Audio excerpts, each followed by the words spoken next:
Alright, let's start. So today, I'm going to pick back up where we left off after last study session.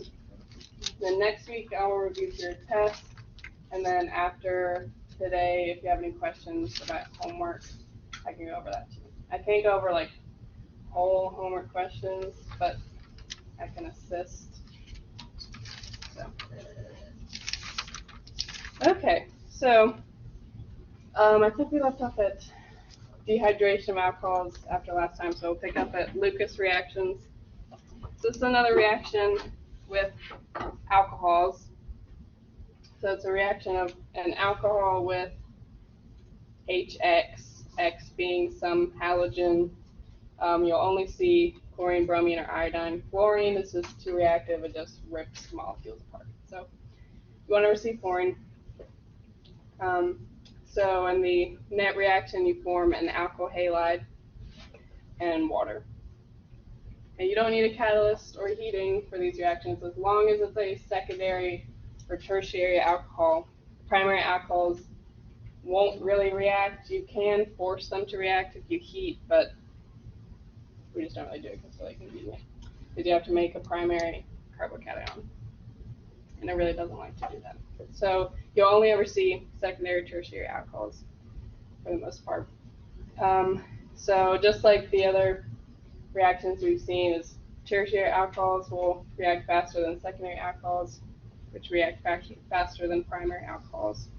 And then the rate determining step is the formation of the carbocation, and that's going to be your slow step because you're making something unstable.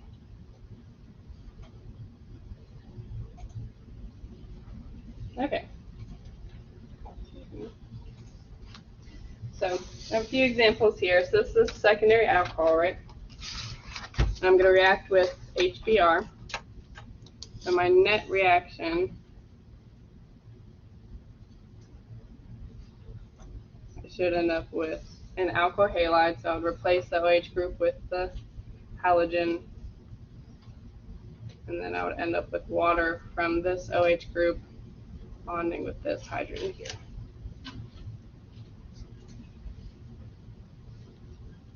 Okay. So the mechanism here .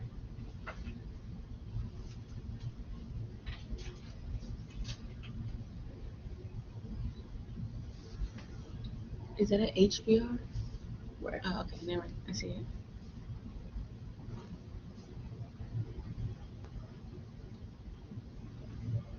Okay, so this OH group here is not a good leaving group, so I want to take it off. So I need to make it a good leaving group, and I'm going to do that by protonating with that hydrogen there.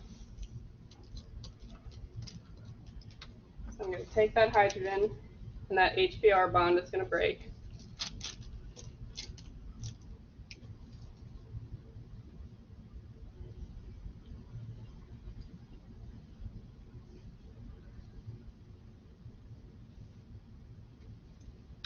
So I added a hydrogen to that OH group, which forms a positive charge with an oxygen because it wants 2 bonds, and there it has 3, so it's unstable.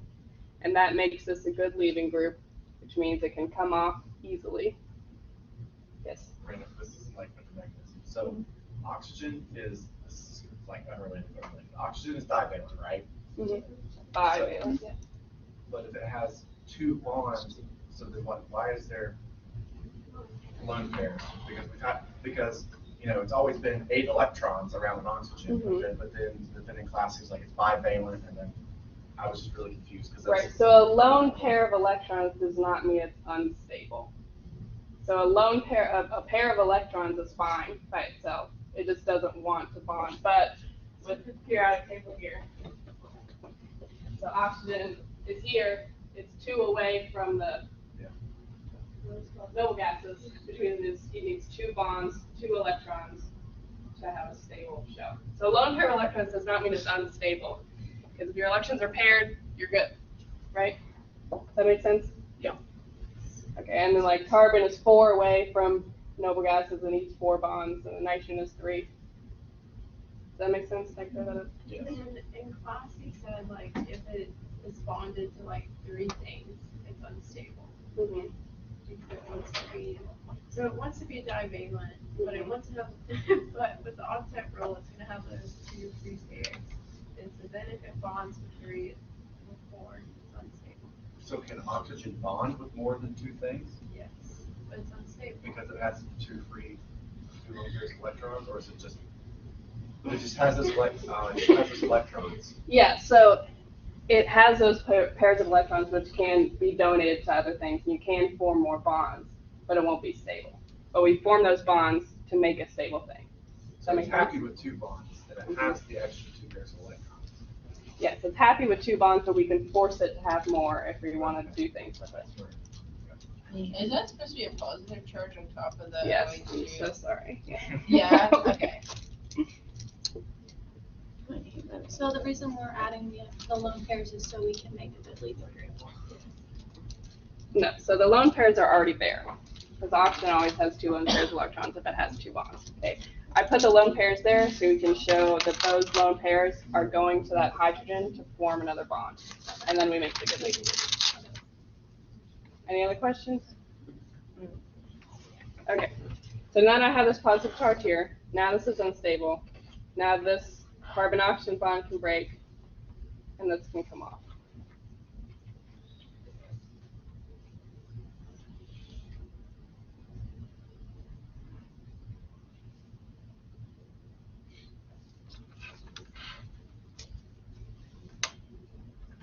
Okay, so because I took that water off, now my carbon only has 3 bonds because I had a hydrogen there, so it's not shown. So now I have a secondary carbocation.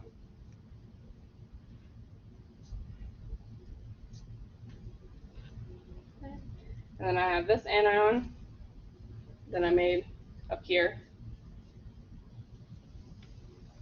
And now this is going to attack the carbocation, and I'll form a product. Not that bad. Hmm? Not that bad.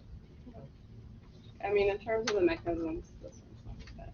I'd say probably the hardest one is the esterification one. Yeah. Maybe, It doesn't maybe get feel much bad worse Monday. than that. Are we gonna have to know all the mechanisms that he's been going over? Of course. Do you know exactly how many there are altogether? On this next test, there'll be dehydration, oh shoot, all the EAS reactions, so nitration, what's the other one? Halogenation, alkylation, dehydration of alcohols, Lucas reactions, and then esterification, maybe some other ones we haven't gone over the mechanism for. He didn't do the mechanism for ether synthesis. He just kind of went That's over in the that. homework, though. Yeah. But we did that one in lab, didn't we? So I think this is the one with multiple choice on it. So I think so. But Wait, don't quote me on that. At one point in either semester, there is a test with multiple choice. It may be second semester. I may have just lied to you. I don't remember. But there is one at some point that has a bunch of multiple choice on it. By Are any they chance, hard could you like multiple choice? Like, No. oh, really? Okay. could you like send out all the mechanisms that possibly could be on the test? Like a It'll be list? in the study guide, but Okay, perfect. yeah, if you look at the study guide, it'll tell you all on the mechanisms you need to know. But honestly, if you can get in your head that pretty much every single mechanism we do is centered around nucleophiles and electrophiles, so which one has electrons that it can give away, and what has electrons it can take, and then carbon having 4 bonds, and good and poor leaving groups. And that's pretty much it. So just get used to, because all these mechanisms, they really don't have that many different steps, if you'll notice. It's a lot of the same steps repeated, just in different orders with different things. Okay? We good to move on from this? Okay.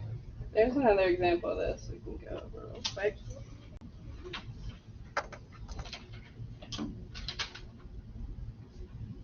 Okay. So that was a secondary alcohol before? Mhm. Okay. So my net reaction, I'll replace that OH with my halogen.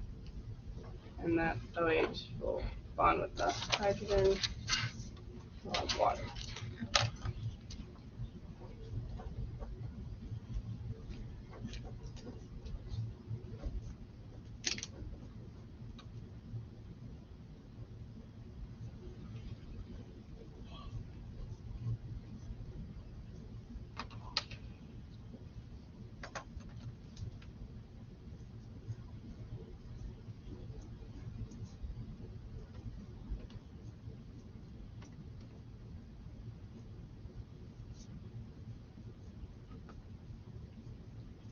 Okay, so same thing, I want this OH group off. It's not gonna come off as is, so I need to protonate to make it unstable, so then I can take it off. So I'm gonna take that hydrogen, this HI bond will break.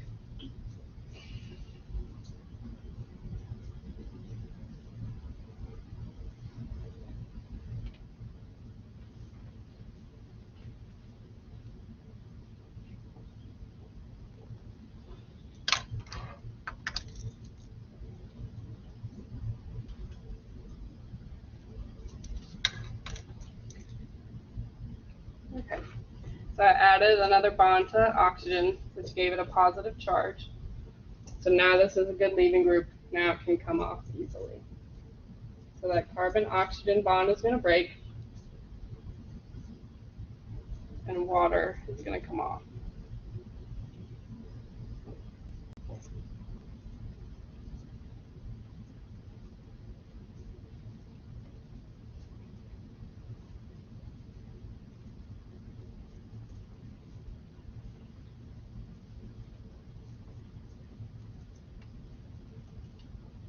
Okay. So now I have a tertiary carbocation. And this reaction will go faster than the last one because it's a tertiary alcohol. Because I form a tertiary carbocation rather than secondary, which is more stable, easier to form. Okay, so now I have this anion. It's going to attack the carbocation.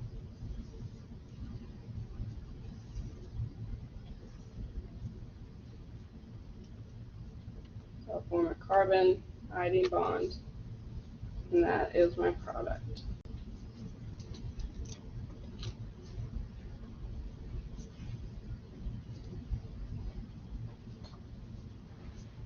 Any questions on that one?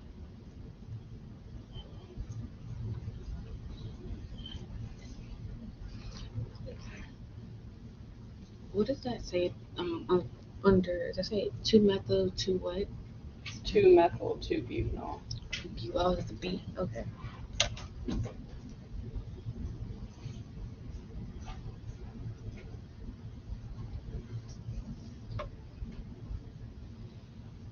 You good here? Well, we need to be with Not really, no. He won't ever ask you to, like, pretty much after that first step, naming is done. Like, he wouldn't ask you to name that, like the top one. Oh, really? You'd probably just draw the There- mechanisms for I can't- this reaction. Yeah. I can't remember if he ever, like, gives you the name of something and asks you to know what it is and Right. have it react to something.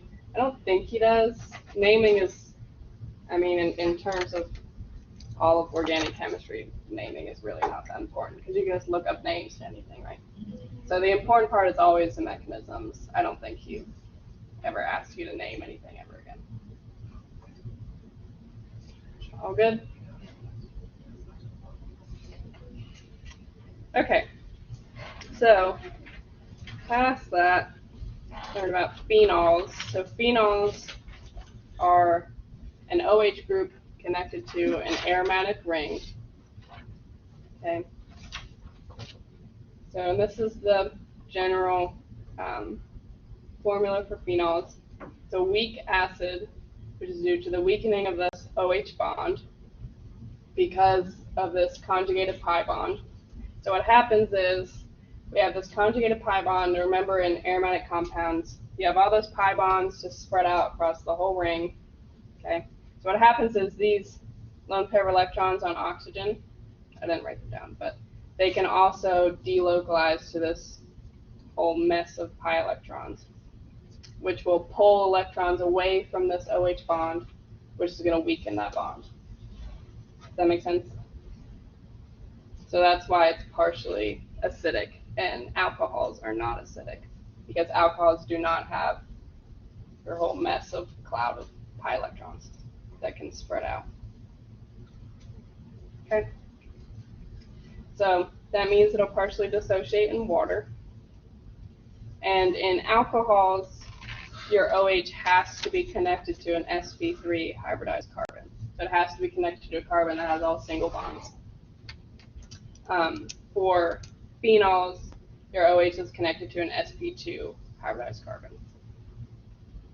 Okay, so this is the dissociation reaction of phenols in water. So because they're acidic, you put them in water, they'll partially dissociate, and this bond will partially break, and you'll have hydrogen in your anion. Does that make sense? So you just have to be careful here, because you'll want to say they're alcohols, and they're not alcohols, and they do not do alcohol things.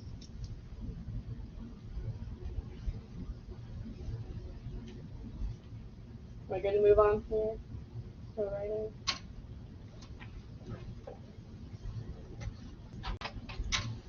in. Okay. So, similar to alkoxides, we can also make phenoxides. So, down here, alkoxides are formed by reacting an alcohol with an alkali metal. Okay, and that will give you an alkoxide, which is where you break this bond and have a negative charge here. And then you have hydrogen come off. Okay, so phenols will not do this. If you react in with an alkali metal, it will not give you this. So to make a phenoxide, you're going to react a phenol with a strong base. Because this is an acid and base, it'll form water and an ionic compound or a salt. Okay, so phenols will not react with alkali metals, and alcohols will not react with base. Well, they won't not react, but they won't give you an alkoxide.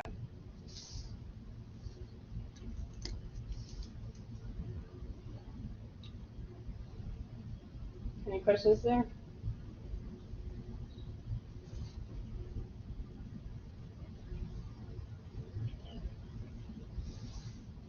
Okay, so now we have our carbonyl compounds. So this is your carbonyl group. It's a carbon double bonded to oxygen. And oxygen is electronegative, right? So this is going to be a polar bond, and the electrons are going to be pulled from the carbon to the oxygen. So your oxygen will be partially negatively charged, and its carbon will be partially positively charged. And this will make this carbon slightly electrophilic. So this is a weak electrophile.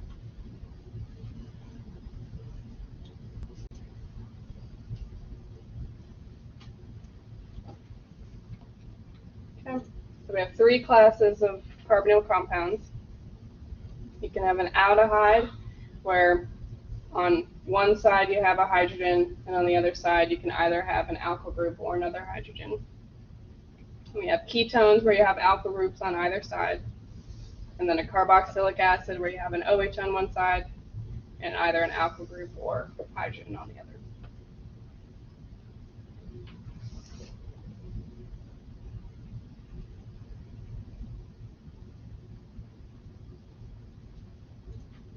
Okay, so organic redox reactions, a bit different from redox reactions you've learned before.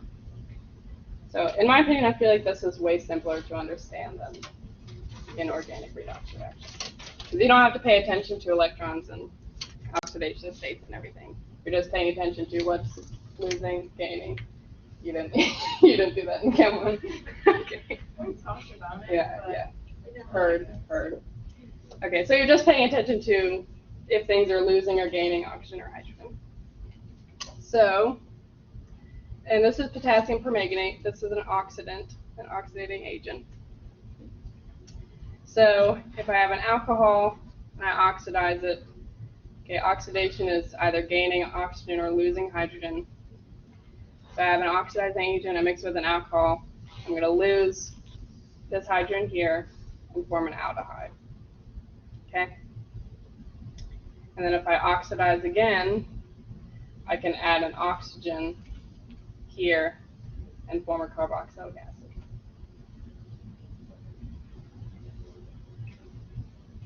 Okay. And similarly, you can just go backwards, same way. You'll just need a reducing agent instead of oxidizing agent. And the reducing agent we normally use is tin and acid. So this is reducing potassium permanganate oxidizing.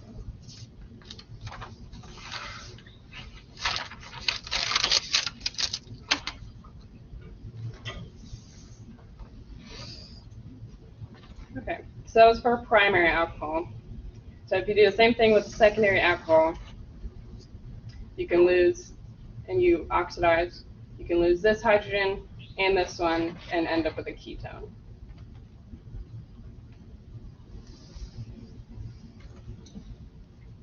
Okay, so these are going to be somewhat important.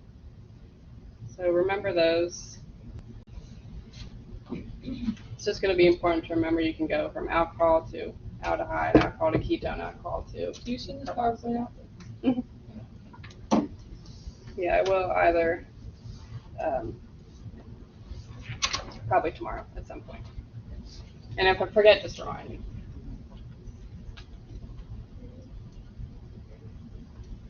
Any questions there?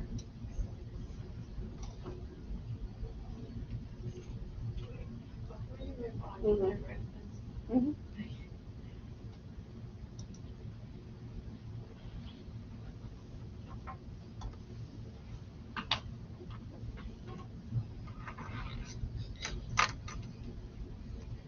So if I reduced, I could go from this carboxylic acid, take this oxygen, go backwards to an aldehyde, reduce again. What's written below the arrow? Where? Like Potassium permanganate, KMnO4. MnO4. Mm-hmm.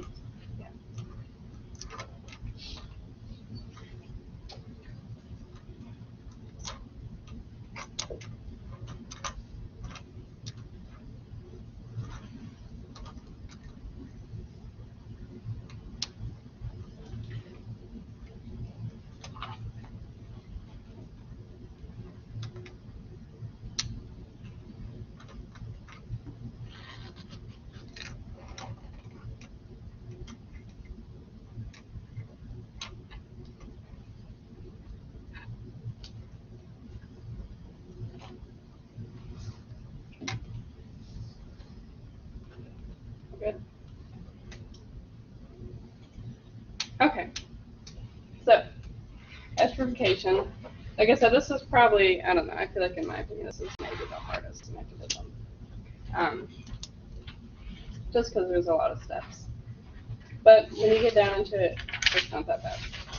So, esters, where you have carbonyl group bonded to an oxygen, which is bonded to an alkyl group.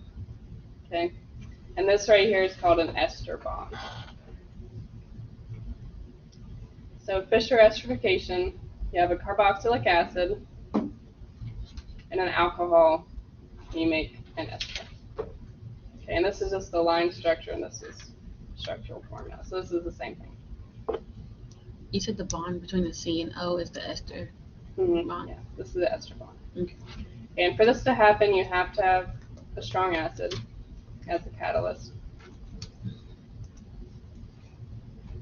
And that is because this carbon is a weak electrophile.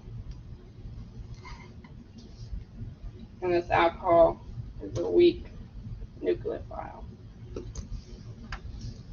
So if you just mix these together with nothing else, it won't do anything.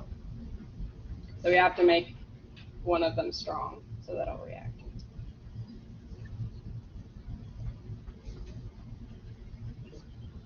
And like he's been going over in class, you can just imagine it like you're taking this water out.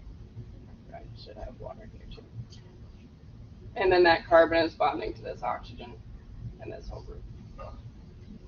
I think you did one of these on the board. You did one of these on the board, wasn't it? Mm-hmm. Yeah, I don't remember exactly. I don't think it was this one, but yeah. Yeah, this is what he did. Because I actually understood it. Like, I don't honestly understand any of the other ones. Because he just talks about them, like, it made way more sense when he actually, like, did the steps. Yeah. Okay. So, let's try this.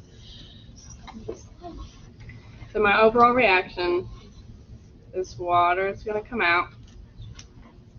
Got to put hydrogen there.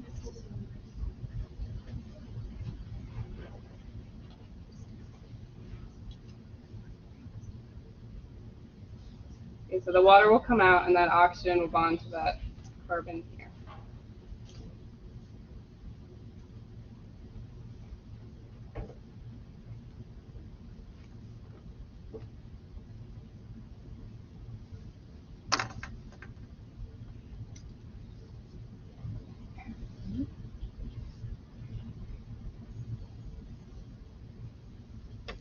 Okay, so the mechanism.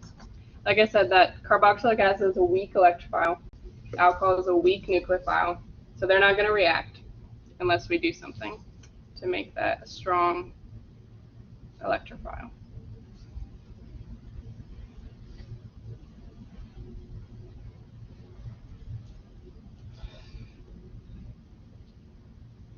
And we do that by protonating with a strong acid.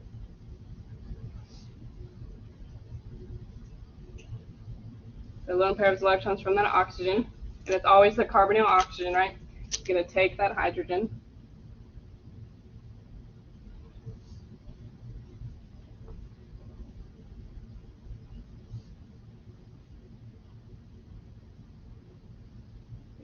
Right.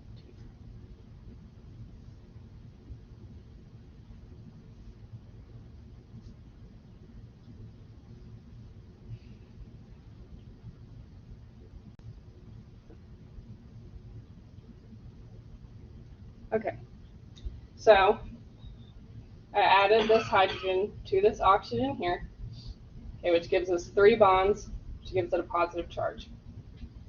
Okay, so because of that positive charge, electrons move to positive charges, right? So because this has a positive charge, it's going to pull these electrons towards the oxygen, okay, which is going to pull electrons away from the carbon, which will enhance that partial positive charge on that carbon. Okay, so that makes it a strong electrophile. Does that make sense? So now that I have a strong electrophile, now I can react with the alcohol.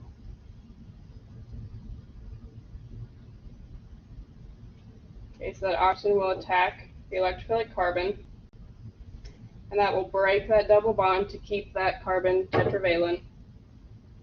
So that it'll break that double bond, which will neutralize that positive charge on the oxygen.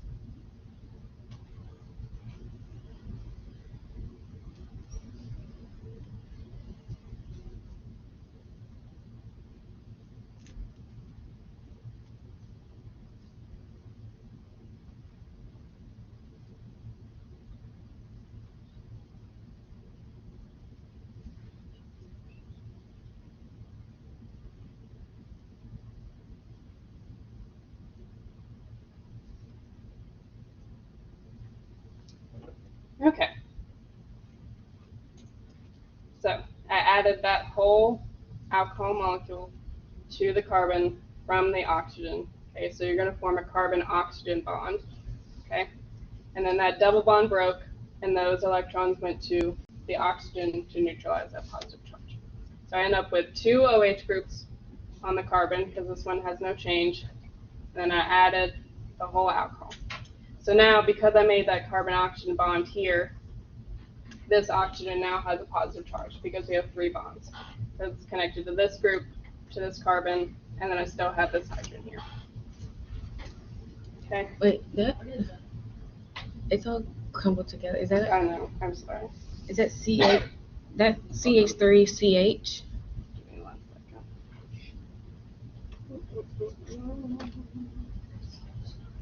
Okay, so this, so I have CH3, CH, CH3 connected to this CH. Okay. And then this carbon has this OH, and then this whole molecule here. It's HO. It's Yeah. the H. HOCH2, CH3. This is the alcohol. It's harder to write on this than you guys would think.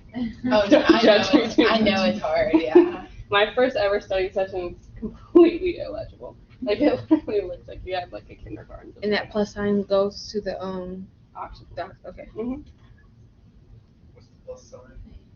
Below the, It's on the oxygen here. okay. Mhm. Okay.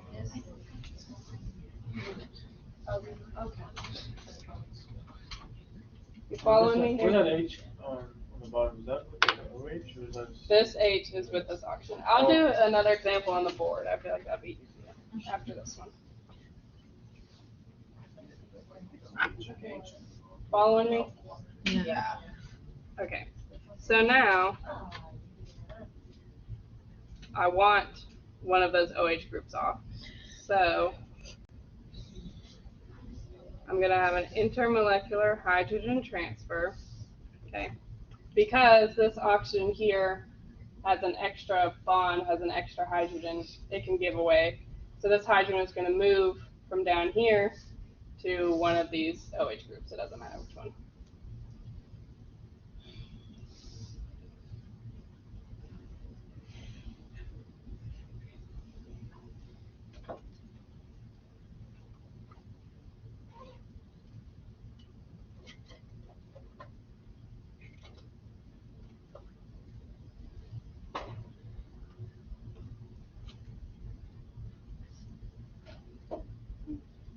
Does that make sense?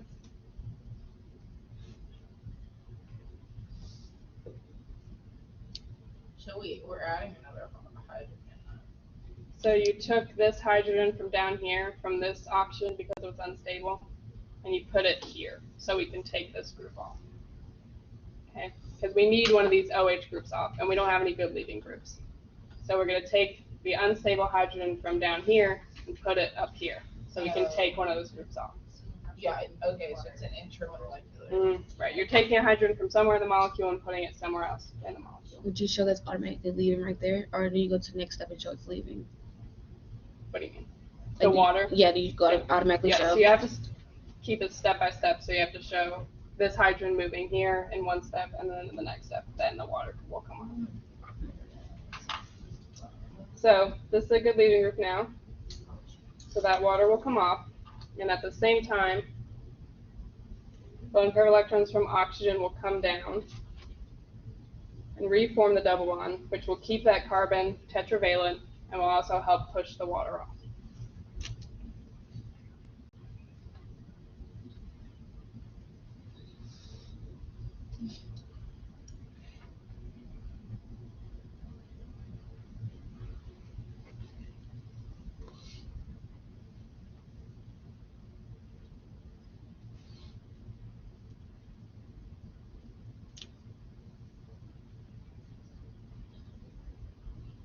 Okay, so these electrons came down, formed a double bond, and then the water came off, and I just moved that group up. Does that make sense?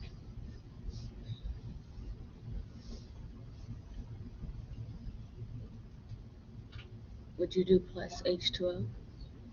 Or no? Because I put minus H2O there, you don't have to put plus H2O. You can, it's not wrong if you do, but it's a little less cluttered to put it above the arrow.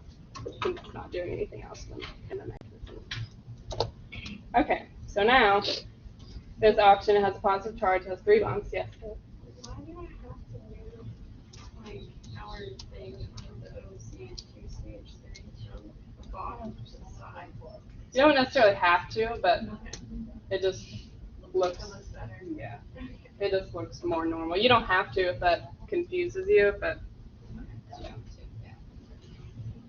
Okay, so because that oxygen now has 3 bonds, it's unstable, has a positive charge, but now that hydrogen could just come off easily, no problem. And because we use that hydrogen as our catalyst, this is where we're reforming our catalyst.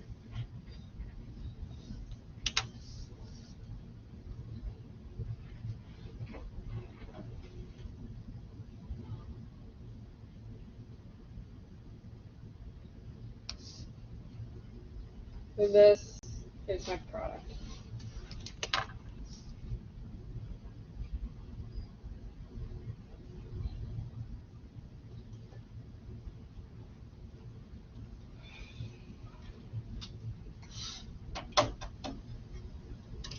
Does that hydrogen go somewhere? Like, do we have H plus as a byproduct? So it's a catalyst, so you used it up here, so you'll reform it down there. So that's just your catalyst being used and then reformed. Does that make sense? But you wouldn't show it leaving at all? No. Okay. I mean, you don't, I guess you could But you draw wouldn't an mark arrow, off. but Okay. it's not really necessary. Since it's just one atom, it's obvious what's happening. It's just the hydrogen coming off. Any questions? You guys want me to do another one of these? Yes. I hope this marker works. Barely. Oh, what was that about? Barely. I'm gonna go and stop. I might have some on mine. Do you?